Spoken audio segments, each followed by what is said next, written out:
Locked On Kentucky, your daily podcast on the Kentucky Wildcats. Part of the Locked On Podcast Network, your team every day.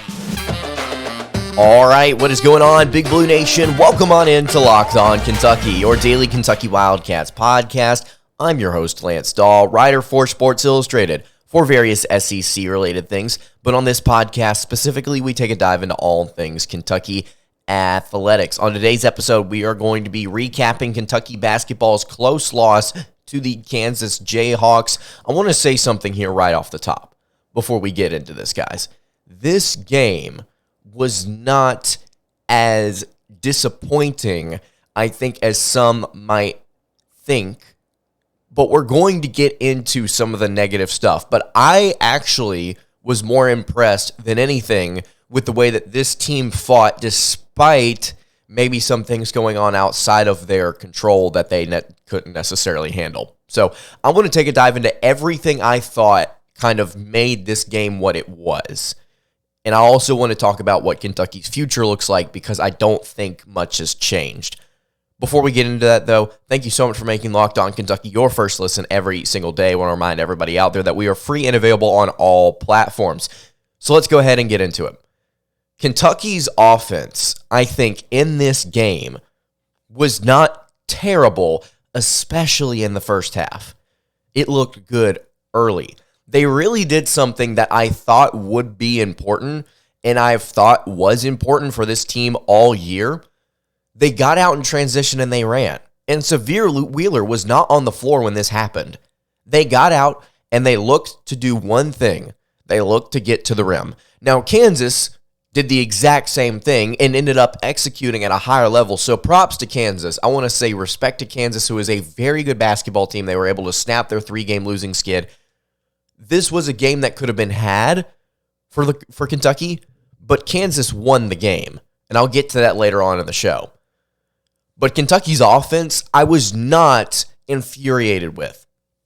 They really did get out and run in transition well early. One of the biggest problems that I said would be, I believe I said on yesterday's show, whenever we broke this down, that this would be the biggest matchup of the game, Jalen Wilson versus Jacob Toppin, or whoever Kentucky wanted to put on him. Kentucky could not stay in front of Jalen Wilson. Kentucky could not stay in front of KJ Adams. Jacob Toppin, who looked good offensively, was not getting it done on the defensive end against Jalen Wilson. Is that more of what Jacob Toppin is, or is that more of what Jalen Wilson is? In case you have not seen the stats, Jalen Wilson shot 50% from the floor. He went 9 of 18 from the floor, 2 of 3 from 3, made both his free throws, had 8 rebounds, 2 assists, 2 steals, and 22 points overall. A phenomenal stat line for a team on the road trying to get it done and avoiding a 4-game losing skid. Their best player showed up, and he was clutch. Every single turn of the game, he was clutch. I think that is more speaking about what he is as a potential National Player of the Year candidate than what Jacob Toppin is as a player for the Wildcats. Now, we will not shy away from the fact that Toppin and various other defenders just could not stay in front of him. Just couldn't. Defensively, they struggled. Kansas ran some really, really solid stuff to get KJ and Jalen Wilson looks at the basket, going to the basket. But Jacob Toppin, who had a good game otherwise, struggled. That was the whole thing we talked about. That was the biggest thing for me, and it didn't happen. They couldn't execute. Wildcats couldn't execute. And I'm not going to sit here and dog any individual player, because I think overall Jacob Toppin played well. I'm excited with the confidence that he played, with the aggression that he played with. I'm not angry at Toppin. I'm not upset at Toppin. It's just that's how it happens. Sometimes you run into one of the best players in the country, and they end up having a good night. On top of this, I think rotationally, there were some issues, and I want to get to that later on in the show. I want to stick to what happened early here for a second. Kentucky could not protect the rim, period. When you look at the team as a whole, we have discussed that defensively, because Kentucky doesn't have a lot of height in their rotation, Sometimes they struggle protecting the rim. Oscar Tshiebwe is not a good defender. There is no arguing that. But what Kansas did, they don't have a ton of height themselves. What Kansas did is they had some really solid sets to get players looks. Again, either at the basket already or going to the basket. They just made really good plays. They made really good plays. They went out and they executed, and they were impressive. There's the pick and roll action I think that we need to discuss early here. Both teams utilized this really well, whether that be semi in transition, whether it be just up tempo in the half court. Both these teams were playing at a really solid pace in this game. It wasn't choppy, it wasn't slowed down, it wasn't awkward. It was a good it was a well-paced game. Both teams really utilized the pick and roll well in this fashion early in the first half, throughout the first half. Just kind of smoothly running their offense. This was a competitive game. At one point, it was a 1-point game in the second half with less than 12 minutes to go. This was a competitive game that Kentucky stuck in. The first half was impressive, but here's the kicker. Do you remember what else we said was very important? I had somebody comment about this and said that they agreed. The free throws in this game. I said, heading into this one, Kentucky had been shooting well from the foul line, and they shot really well in their game against Tennessee. I said if they were going to win against another big-time opponent, that would have to be a factor. They would have to be able to go out and execute at the foul line. They ended up shooting 23 free throws to Kansas's 10. They shot 13 more free throws, and they made 16 of them. 16 of 23 from the foul line. They were 69.6%. That is not going to get it done. Simply not going to get it done. Meanwhile, you may say, well, that's unrealistic to expect them to shoot much higher than that. Meanwhile, Kansas on the road against what has been the better environments in Rupp Arena that I've heard and seen in a long time, they were 9 of 10 from the foul line, the Jayhawks were. 9 of 10. 90%.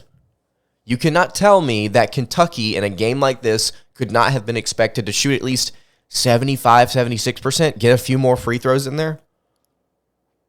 Because here's what happened at the end of the first half. They could have shot 90% from the line. Kentucky's inability to make free throws cost them a close game at half. Oscar Tshiebwe missed free throws. Jacob Toppin missed free throws. It was not a good look. Lance Ware missed 2 free throws, if I'm not mistaken. They were the only 2 shots he had in the game. He didn't play good in this one. Those were the only 2 shots he had in this game, and he missed them both.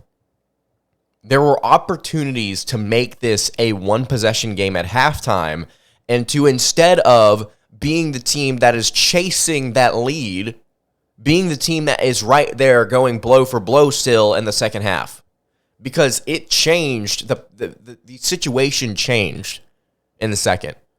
There was an 11-5 run by Kansas over the last 5 minutes and 40 seconds-ish of this game in the first half. An 11-5 run. Again, you make 3 of those free throws that you missed, and I believe they missed 4 or 5. You go out and it's a one-possession game. It's a 2 or 3 point game. So that's my frustration with this game. If we're going to sit and talk on negative stuff for a second, you had chances to continue to make this a battle, to continue to put Kansas in an uncomfortable position, which they managed to fight their way out of. Props to Kansas. They managed to make it to where they could execute and just get away from the tense moments. I'm impressed.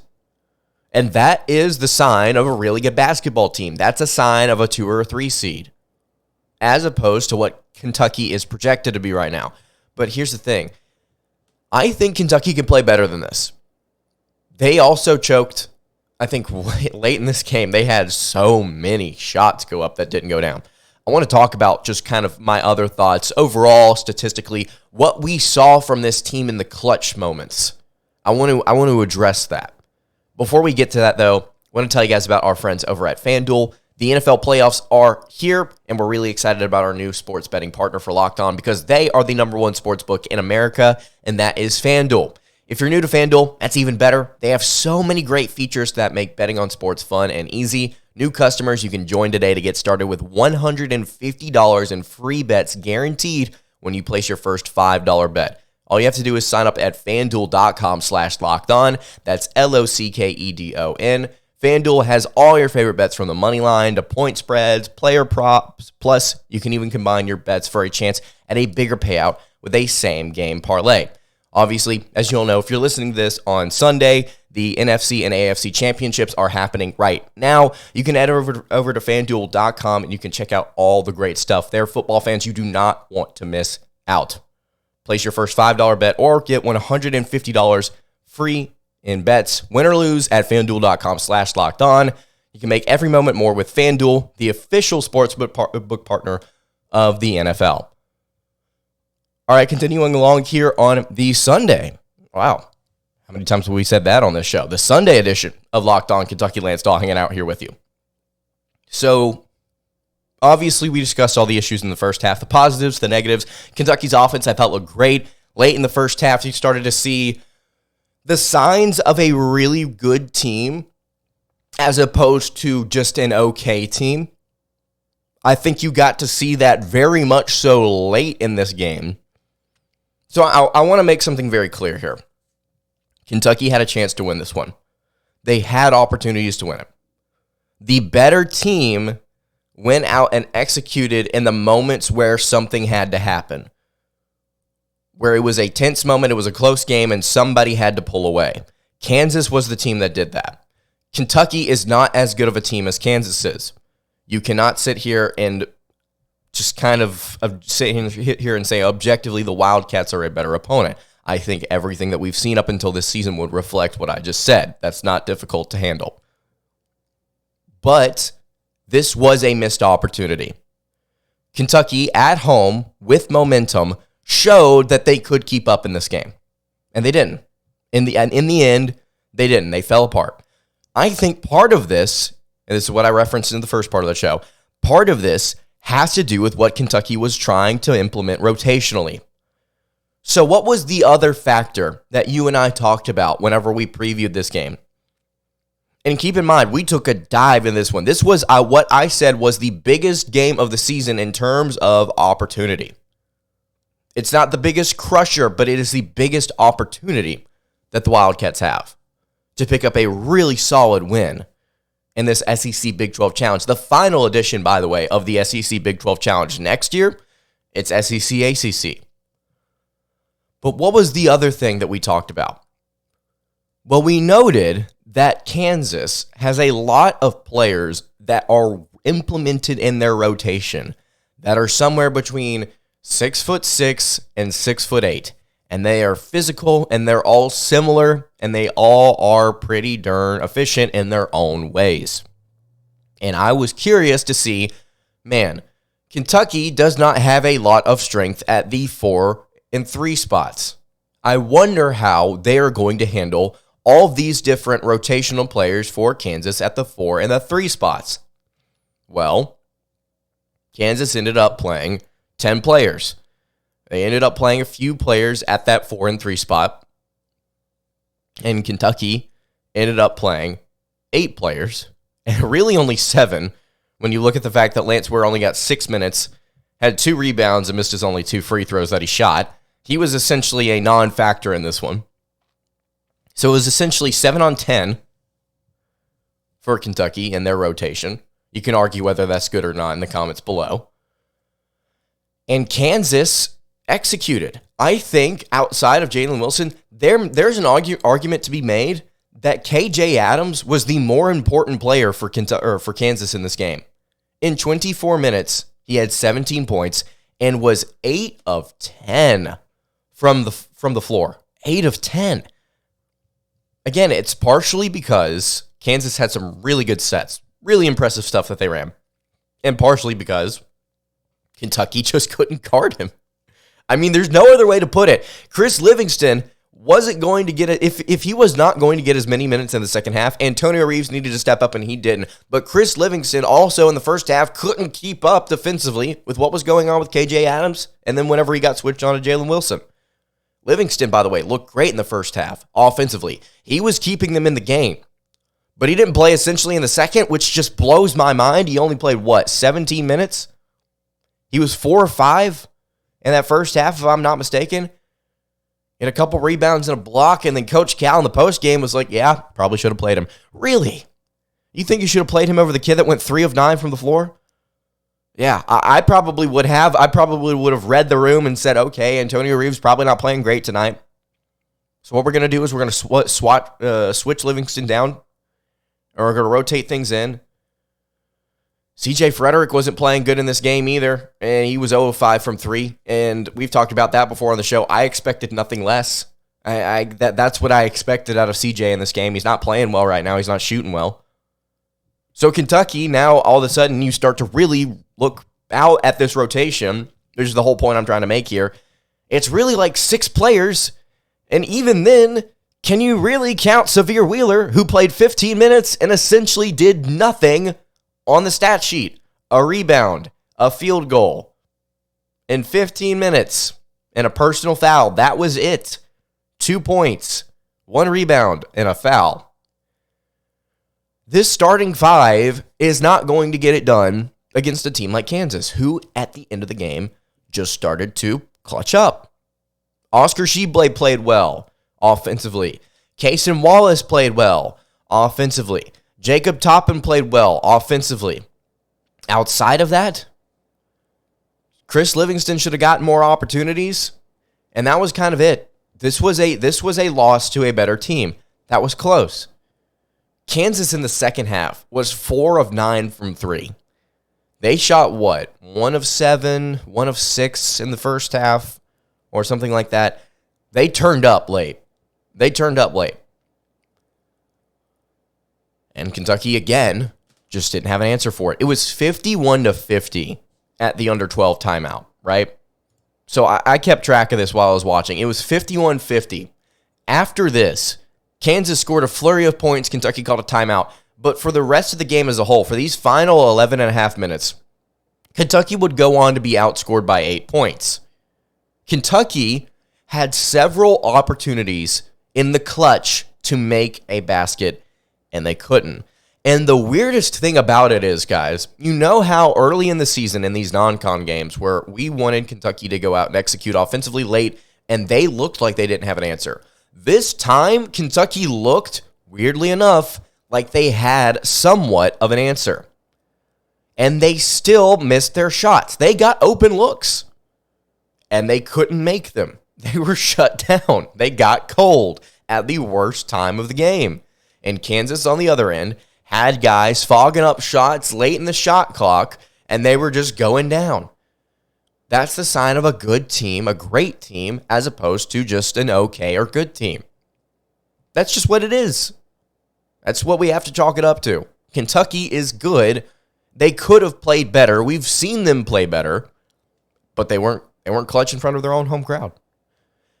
And I think a lot of it, again, goes back to those free throws missed in the first half, because if they had kept it a one-score game or found a way themselves to get up by 2, 3, or 4 in the second, we're talking about a different story. We're talking about Kansas then having to fight to tie it up.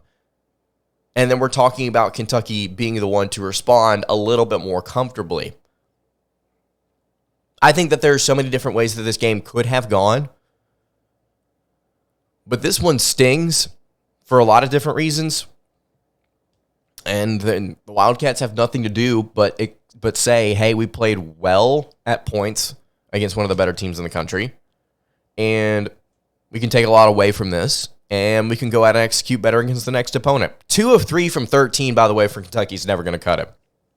Kentucky was never looking to shoot a lot of threes in this game. But if CJ Fredrick is going to put up 5 of them, he's got to at least make 1. If he's going to go out there as a starter and in 29 minutes score 2 points, I mean, you've got to do something about that. That's pathetic. Guys, that's pathetic. You can't have your starter consistently. I'm gonna pull up his numbers.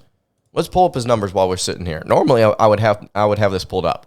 Okay, let's look back to the Tennessee game. He scored 13 points. Whoop-de-doo. He was 4 of 11.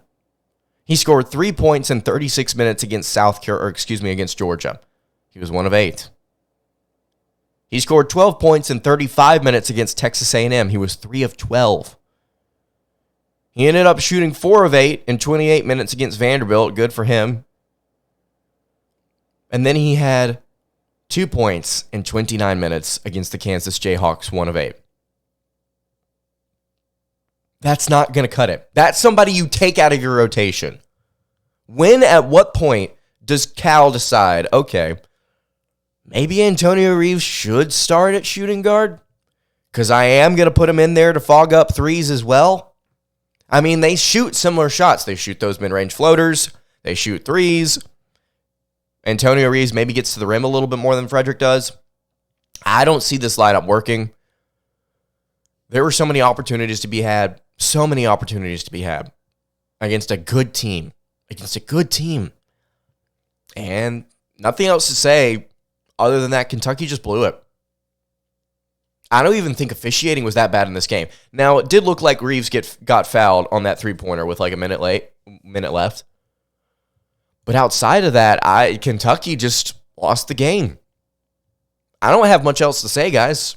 That was my analysis. I'm like, oh, they got beat by a better team that they had a chance against still. So moving forward, what does that mean?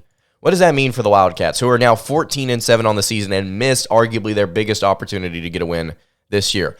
Well, to point out something for sure, they only went down 1 spot in the KenPom ratings. So that just goes to show you, they lost against a good opponent. And now they look ahead to 4 straight games where they should have an opportunity to just win. 2 of them are on the road. 2 of them are at home. We were talking about this before the Kansas game. You got Ole Miss, Florida, Arkansas, and Georgia. You've got the 2 worst teams there on the road. You got the 2 better teams at home. All of a sudden, you're 18-7 after this. And then you play at Mississippi State, who is beatable. And you get Tennessee at home, who you've already beaten. And then you get Florida, who's not that great on the offensive end. And then you get Auburn at home, who is not that great on the offensive end. And then you get Vanderbilt at home, who is not that great on the defensive end, as we have seen. And then you get Arkansas, who is just sometimes forgets how to put the ball in the basket in dramatic ways. So, I mean, there's not a whole lot of opportunity that was lost here if you look at the big picture, but this was the resume-building win you could have had. This was the resume-building win. And they choked it. But adjustments moving forward, I think, should be made. I think we should still be excited about this team and their momentum, and I think we should still be excited about kind of what this front court duo, Jacob Toppin and Oscar Tshiebwe, does scoring-wise. Because in my opinion, has not changed. I think Jacob Toppin could be the key if Kentucky wants to make a postseason run. I think he could be really important for that. If he's going to be taking all of these mid-range shots, he's going to be taking 12 to 15 a game. I mean, and he's going to be hitting at like a 50% clip. That's going to be valuable. That's going to be valuable late in the stretch. So that's all my thoughts on this game. If you have anything you want to talk about in the YouTube comments, please leave it in the comments below. That's going to do it for today's episode of Locked On Kentucky. Hey, you can follow the show on Twitter at LockedOnUK. You can follow me on Twitter at LanceDahl_. You can follow the show over on Instagram. That is at Kentucky Podcast. Any questions, comments, concerns, leave them in the YouTube comments. Hit me on the social. I will see you all tomorrow for another episode of Locked On Kentucky. Hope you guys have a great rest of your day, and God bless.